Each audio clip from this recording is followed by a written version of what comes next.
Bom dia, boa tarde ou boa noite. Sejam bem-vindos a mais um vídeo do canal. Eu sou Cleiton Moura. E eu sou Vanessa Rocha. E vamos dar continuidade do vídeo sobre evolução mamífera, da forma dividida por períodos geológicos, né? A gente tá falando do Paleozoico, agora a gente vai chegar no Mesozoico. Como é que os mamíferos estavam naquele período ali e como eles fizeram para sobreviver. Quais foram as evoluções que eles acumularam e que deram vantagem, pelo menos, sobreviver mediante a era dos dinossauros. Então, vamos começar.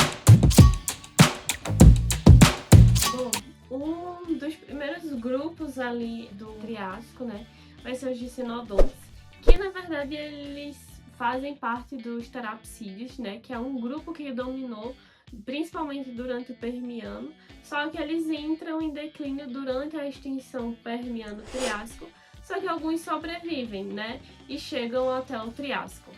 Eles eram principalmente herbívoros terrestres, eles tinham grande porte, eles eram grandões, e eles tinham a característica de ter um bico córneo, né, para cortar a vegetação, e muitos deles acabaram perdendo os pós-caninos, que eram os dentes que eles tinham, e mantendo só as presas, tanto que eles tinham umas presinhas assim, que lembram até as presas dos dentes de sabre, um pouquinho. É o Bulbasauro e o Ivysauro, tá? O Ivysauro principalmente. Presinhas assim. Ivysaur.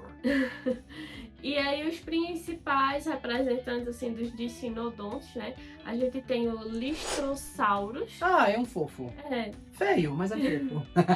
Que ele tinha ali em torno de 1 metro, mas pesava 200 quilos. É porque eles eram robustos. Eles eram quase da vida de guerra. Eles sobreviveram à extinção justamente por causa disso. Porque eles estavam ali, ó, entregando resistência. Uhum. E ele era, né, herbívoro. E ele foi achado, né, fósseis na África, na Índia, na China e na Antártida também. Porque nessa época, né, era Pangeia, tava todo mundo conectado, era um continente só. Então, ele já foi achado em vários lugares do mundo. Inclusive, a gente também tem um representante brasileiro, que é o Dinodontosaurus, que ele foi encontrado lá no Rio Grande do Sul, é claro. É porque foi dar o dinheiro pra lá, né? E esse fóssil do Dinodontosauro, ele é até que bem famoso, porque foi um fóssil que foi encontrado 10 filhotes juntos.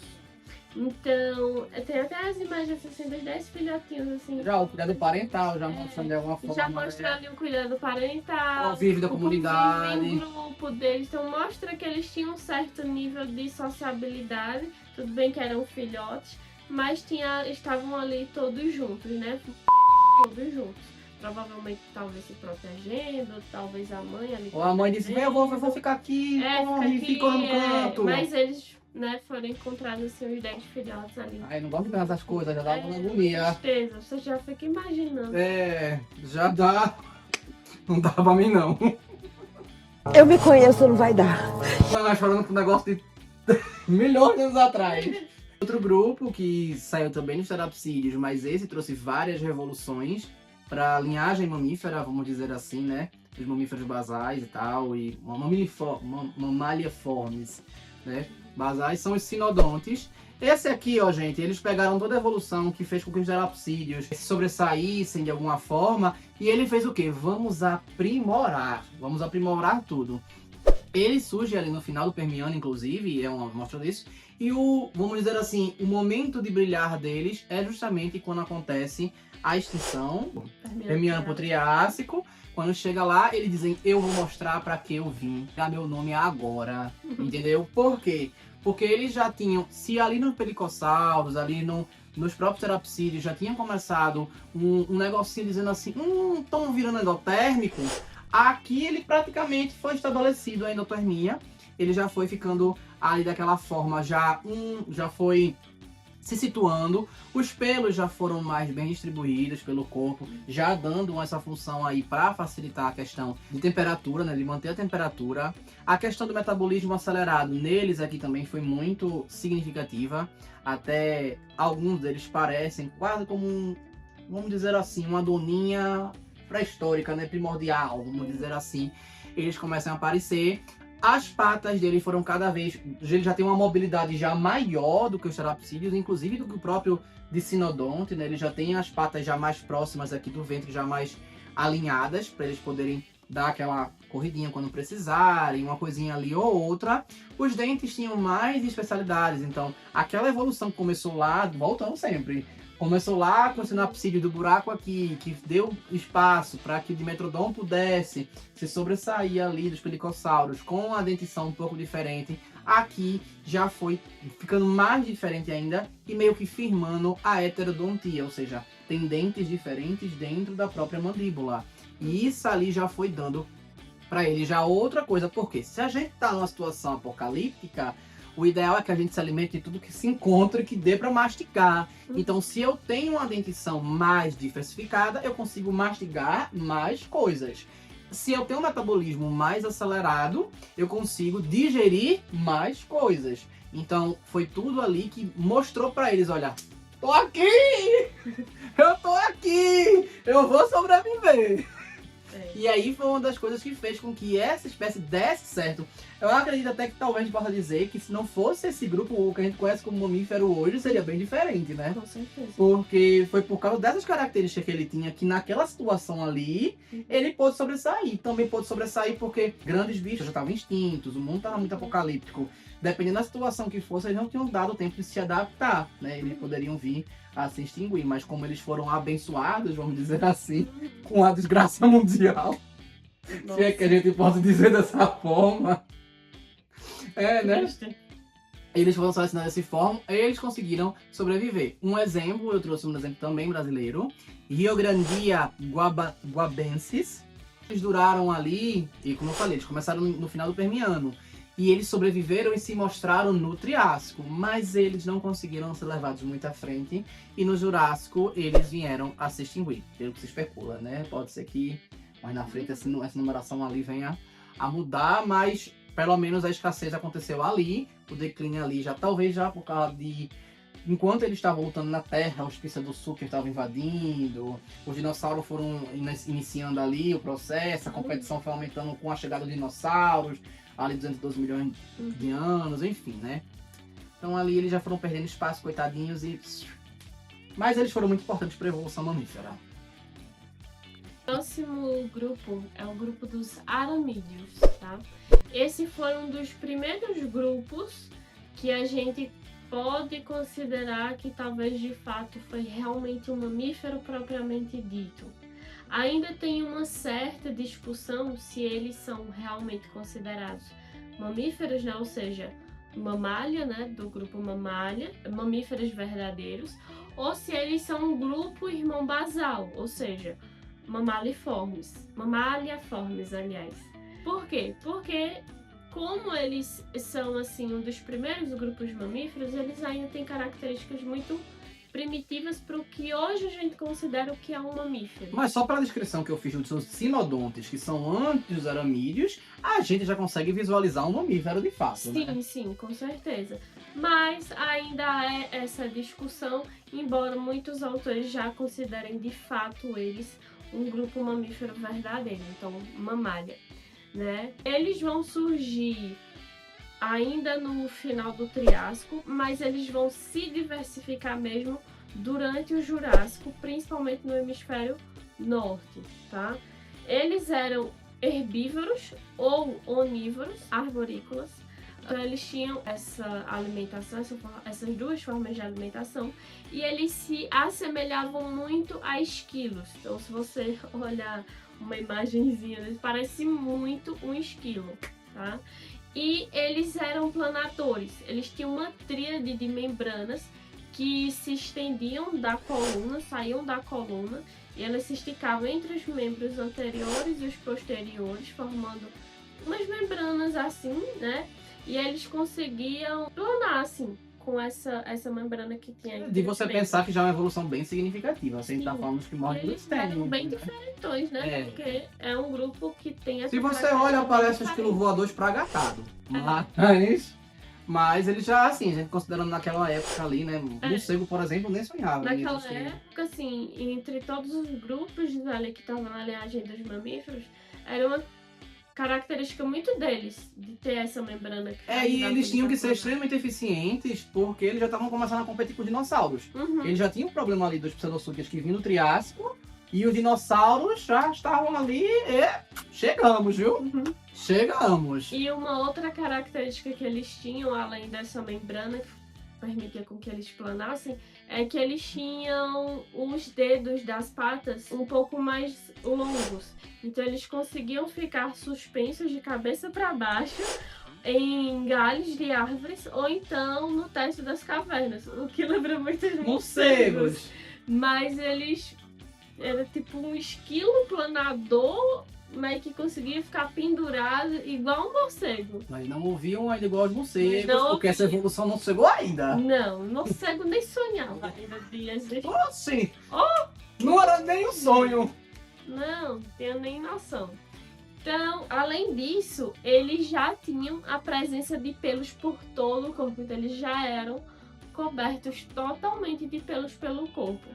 E um detalhe muito interessante é que é justamente nessa linhagem, nessa parte da árvore filogenética dos mamíferos, né, que compreende os aramídeos e também os docodontes, que Cleiton vai falar depois, que surgem as primeiras glândulas mamárias. Então são esses dois grupos principalmente que você começa a observar o surgimento dessas glândulas, que dá o nome ao grupo, né, mamália. Não tem placenta ainda não, mas... Não tem placenta. Então, as glândulas mamárias, elas são muito anteriores ao surgimento da placenta. Temporalmente falando. Temporalmente falando.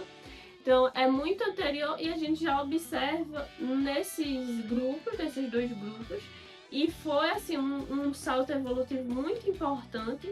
Porque os filhotes... muito o jogo. Não, muda muito, né? Porque eles estavam brigando ali pra ter um espaço pra sobreviver, enquanto os dinossauros estavam se estapeando com pseudossuquias e com eles mesmos. Sem contar que isso abre uma vantagem, porque enquanto outros animais precisam ir buscar o alimento pros filhotes, a mamãe, ela já tem o alimento ali pro filhote. Então, e é um alimento muito nutritivo. Sobrecarrega uns, mas ao mesmo tempo protege a cria, Exatamente. né? Protege a cria. Você não precisa sair pra ir buscar. Você pode colocar a cria num lugar que ninguém vai achar. Até você vai ter trabalho de achar, mas você vai conseguir alimentá-los ali até que eles tenham condições de ir saindo aos poucos para poder... Isso num ambiente ao qual os dinossauros eram imensos já e já estavam dominando, todos os hábitats praticamente, né? Os mamíferos tinham que viver nas sombras de dinossauros, mas para eles sobreviverem, eles tinham que ser muito eficientes em fazer isso. Tem uma coisa muito interessante que o Steve fala no livro. E eles eram tão bons quanto os dinossauros no que eles se E, propunham, evolutivamente falando. Os dinossauros eram os grandões, que não deixavam os mamíferos ficarem grandes, mas ao mesmo tempo os mamíferos não deixavam os dinossauros serem encolherem. pequenos. Né? Então cada um estava ocupando ali seus nichos, mas os para mamíferos poder fazer eram essa tão pressão, diversos é porque quanto eles... os dinossauros. Isso, mas para eles poderem fazer essa pressão, significa que eles eram muito eficientes naquilo. Com certeza, só que Esse é o ponto. a gente não, às vezes a gente não para pra pensar o quanto eles eram eficientes só por conta do tamanho. Não, sim. Mas eu consigo... Mas veja, só pelo fato de você pensar que depois que caiu o meteoro ali no Cretáceo para o Paleoceno, né? Paleoceno, né? Paleoceno depois disso. Cretáceo e Paleoceno. Então, aí caiu o cometa para chegar no Paleoceno, né? Caiu para os mamíferos, eles pegaram a brecha que eles queriam. Sim. Para eles poderem sobreviver. Que os dinossauros... Então, isso já demonstra que eles... Pronto, a partir do momento que os grandes dinossauros não são um problema, que eles têm outro problema para sobreviver, os mamíferos por si só já disseram, agora é minha vez. Fica aí no canto e agora é minha vez. Então, isso já é a prova de que a pressão que eles faziam no dinossauro era tão grande que aconteceu de quando chegar o momento apocalíptico, eles dizerem, meu amor, eu tô mais preparado. Muito mais. Oxe, eu tô mais preparado, tu me respeita. Seguindo ao grupo dos aramídeos e praticamente ali, filial dele, são os docodontes. Esses aqui a gente já começa, assim como os aramídeos, né? Eles já começam a ter mais características mamíferas, ao ponto da gente ver mamífero, né? Por favor. Inclusive a parte que Vanessa falou sobre as glândulas deles. Esses aqui, eles têm uma diversidade imensa e eles começam a acumular vários tipos de mudanças no corpo. Eles começam ali no Jurássico, basicamente, mas eles só ficam praticamente só até o Cretáceo. Eles vão se extinguir ali logo no Cretáceo e tal, mas eles são muito diversos. Eles tinham corpo peludos, eles já tinham dentes, maxilares já bem diferentes, eles também tinham tornozelos, algumas espécies. Eles tinham os tornozelos mais flexíveis, o que dava a indicar que eles eram escavadores também, para eles poderem ter robustez aqui para poder escavar. Alguns deles nadavam também. Um exemplo disso, dos que nadavam, é o castorocauda, que até alguns paleontólogos descrevem ele como um castor misturado com uma lontra. Muito fofinho ele. Eu acho ele lindo, realmente. Tem muitas características que foram significativas para a revolução dos mamíferos, né? Os dentes deles, eles começam a se formar de forma diferente. Lembra que eu falei da questão do dente ser muito significativo para a evolução mamífera? Pronto. Ela é tão significativa que ela não envolve só as questões de mastigação, metabolismo e flexibilidade. Ela também envolve questões sobre audição. E aqui é que se começa basicamente essa grande mudança, da qual todos os ossos que eram separados aqui na mandíbula, eles começam a ficar de forma diferente. Então, os músculos, nas suas grandes mutações, eles começam a fazer ligações em ossos diferentes que antes não faziam. E essa ligação faz com que alguns ossos, obviamente, não é que ela faz com os ossos, né? Ela faz com que, a partir do momento que ela seja ligada ali, quando houver uma mutação, caso existiu, daquele osso aumentar, significa que aquele músculo vai ser mais efetivo naquela mastigação. Então, durante toda a evolução mamífera, isso foi acontecendo várias vezes e todos os ossos que eram quebrados, né, separadamente aqui na mandíbula, eles foram juntando. Alguns foram crescendo, empurrando outros para trás. Esses para trás, eles começaram a formar o ouvido. Diminuía de tamanho, porque ali, para poder ajustar para caber no crânio, já que um aumenta, o outro ia ter que diminuir para caber no crânio, porque senão ia ser funcional. Então fica fácil ver como a seleção natural agiu aqui, né? Esse osso aqui aumentou, mas fica ruim de mastigar. Aí ele vai, tem um filhote, que aquele ali é menor e esse aqui é o mesmo tamanho, mas esse aqui consegue mastigar melhor. Você consegue ver essa graduação ocorrendo ao longo dos grupos. E aí ele vai empurrando cada vez mais para trás para que esses ossinhos daqui da mandíbula, final da mandíbula, eles migrem para dentro e comecem aos poucos a formar o ouvido interno da gente. Então, vai melhorar a audição aqui nesse grupo, é um dos que vai ser uma evolução significativa dessa mudança toda. Tem toda uma linha evolutiva, vamos dizer assim, dessa mudança, dessas tentativas. Nesse grupo é a que é a mais significativa mesmo, por isso que o nome é Docodonta. Enfim, tudo ali vai mudando para poder se adaptar e chegar nesse nível. Então, basicamente, por causa praticamente desse grupo que a gente tem, o ouvido interno já bem estabelecido, até que encontre outras provas, outros grupos, outras coisas, mas ele é um determinante para esse tipo de evolução. E como eu falei, tem vários. Eles iam de arborícolas a escavadores. Eles também poderiam ser nadadores e eram muito diversos. Eles realmente ocupavam bastante lugares, dividiam ali os lugares com os aramídeos, mas eles vieram a se extinguir ali no início do Cretáceo. Isso de maneira bem resumida, os ocodontes, porque se for entrar nas questões do dente, da mandíbula, o vídeo fica aqui 2 horas, 2 horas e meia. Falando de mandíbula. É só falando de mandíbula, porque como eu falei, muitos desses fósseis foram encontrados, às vezes só mandíbula, só o crânio, às vezes alguns dentes. Então até essa mudança de dente também, entre as espécies do próprio grupo, já é diferente também. E seguindo a lógica de diferença de dentes, a gente chega para o próximo grupo, que é o último grupo grande de diversificação do Mesozoico, que são os multituberculados. Esses aqui, eles são como se fossem... Como tu classificaria? Esquilos bombados, pequenos ao mesmo tempo? Porque, para mim, sei lá, filhote de lontra. Um filhote de lontra mais robusto. Eu acho que isso chega mais perto. Ou musaranhos. Talvez musaranhozinhos ali. Enfim, nesse aqui eram mamíferos já muito pequenininhos. Eles começam no Jurássico Médio, mas eles vão até o Eoceno. Então, eles sobrevivem até o meteoro. Eles são um dos grupos que sobreviveu pelo meteoro, né? Sobrevive do meteoro.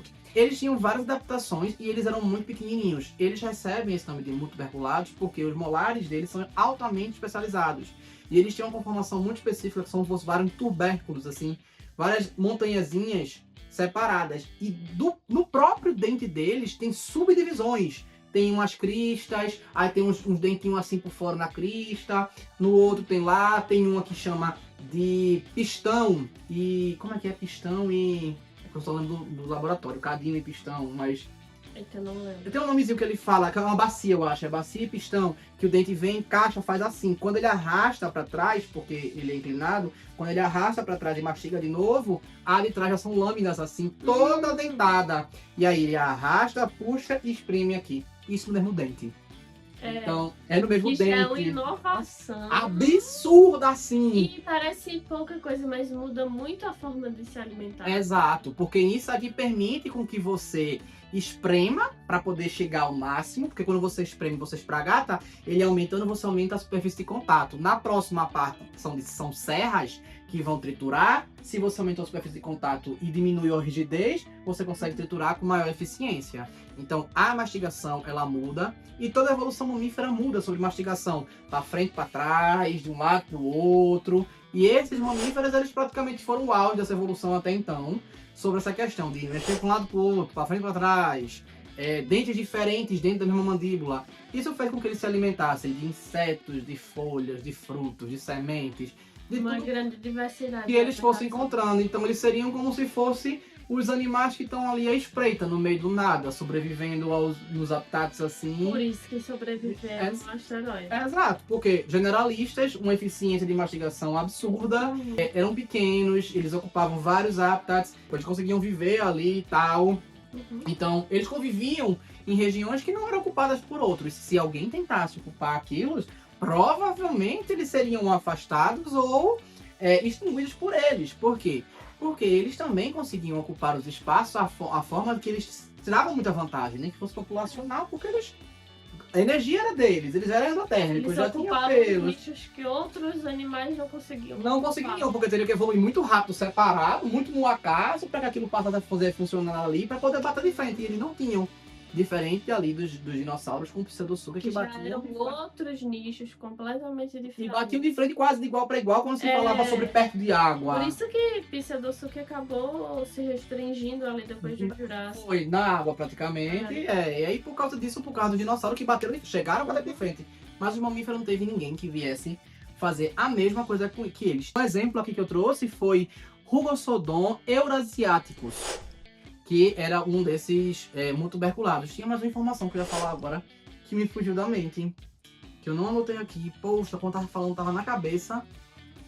Enfim, se eu lembrar, eu mando tá no insert, porque eu não tô lembrando agora não, e o vídeo já tá longo. O editor.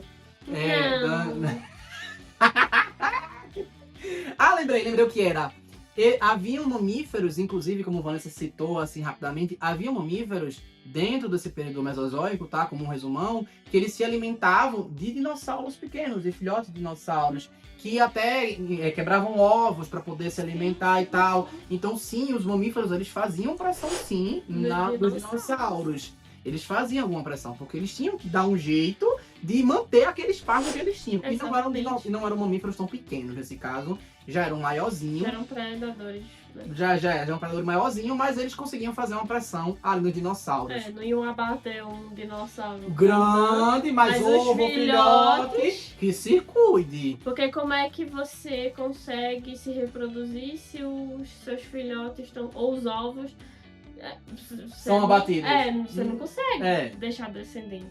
Então, enfim. Então os mamíferos eles já eram bem diversificados. E quando a gente for pro Cenozoico, E aí que no Cenozoico a divisão já é grande, porque o Cretáceo já tinha formado várias pequenas ilhas. E essas ilhas não estavam de graça. A biodiversidade estava no talo do planeta Terra do que ele aguentava.